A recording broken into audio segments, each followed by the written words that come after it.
రథసప్తమి వేడుకలకు తిరుమల సిద్ధమైంది. రేపటి రోజున సప్త వాహనాల మీద స్వామివారు మాడవీధుల్లో భక్తులకు దర్శనమివ్వబోతున్నారు.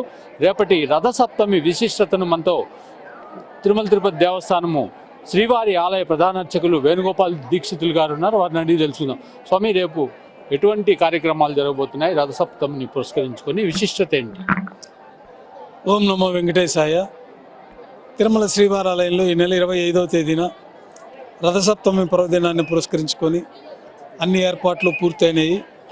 అత్యంత వైభవంగా ఒక్కరోజు బ్రహ్మోత్సవాన్ని కల్పించే విధంగా సప్త వాహనాలపైన సప్తగిరీశ్వరునికి వాహన సేవలు నిర్వహిస్తారు.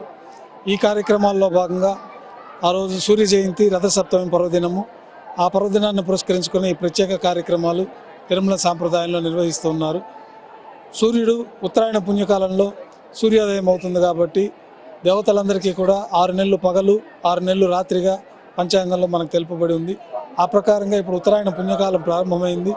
ఈ ప్రారంభ సమయంలో సూర్యభగవానుడు ఉత్తర దిశగా పయనిస్తారు కాబట్టి ఈ ఉత్తరాయణ పుణ్యకాలంలో సూర్యభగవానికి సూర్య జయంతి పర్వదినం ఉన్నది.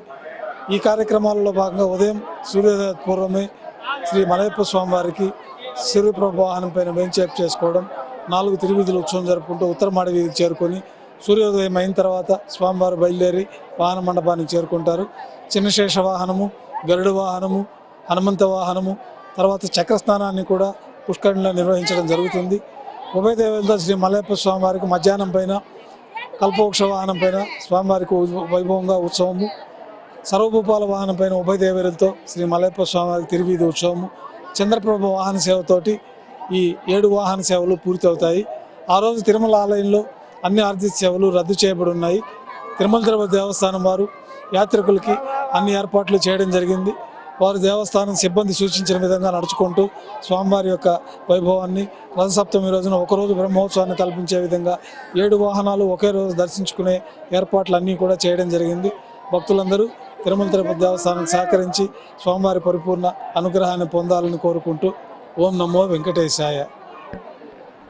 ఇది శ్రీవారి ఆలయ ప్రధాన అర్చకులు వేణుగోపాల్ దీక్షితులు చెబుతున్నది. శ్రీవారి ఆలయంలో రేపటి రోజున అంగరంగ వైభవంగా రథసప్తమి వేడుకలు జరుగుతాయని, సప్త వాహనాల మీద స్వామివారు ఊరేగడానికి రేపు అన్ని ఏర్పాట్లు పూర్తయ్యాయని చెప్తున్నారు. కెమెరామ్యాన్ బాలుతో శ్రీనివాస్, 10 టీవీ, తిరుమల.